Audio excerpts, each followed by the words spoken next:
সবাইকে সালাম এবং নমস্কার জানাই। আজকে আমার দুঃখিত একটা অনুরোধ থাকবে। আমাদের ব্রজ সম্প্রদায় এবং ত্রিপুরাই সম্প্রদায় মুসলিম ধর্ম হতে যাচ্ছে। তাদেরকে এমন লোভ দেখিয়ে ধর্ম ত্যাগ করে মুসলিম ধর্ম নেওয়ানো হচ্ছে। টাকা এবং দম সম্পত্তি দেখায় তাদেরকে লোভ দেওয়ানো হয় না। দুর্গম এলাকা গিয়ে তারা নুরানি এবং মাদ্রাসা প্রতিষ্ঠান করায়, তাদের শিশুকে ফ্রিতে পড়াবে বলে লোভ দেখিয়ে যখন ওখানে পড়ায়, পাশাপাশি তাদেরকে পাঞ্জাবি পড়া দেওয়ানো হয় এবং আরবি শেখা দেওয়ানো হয়। তারপরে তাদেরকে নামাজ পড়ানো শেখা দেওয়া হয়। এভাবে তাদেরকে কেড়ে নিয়ে যাচ্ছে।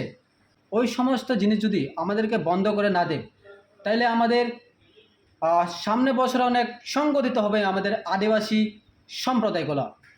বিগত 3 বছর ধরে আমাদের নাক্ষংসুরে এবং আলীর কদম মধ্যে এই সমস্তগুলো হচ্ছে।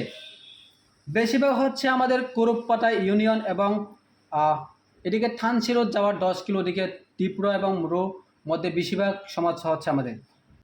তো আমার অনুরোধ থাকবে এই সমস্ত জিনিসগুলো বন্ধ দেওয়া হোক। আমরা কখনো এই আদিবাসী জাতি বিলুপ্ত হতে চাই না। প্রশ্ন থাকলো আপনাদের কাছে।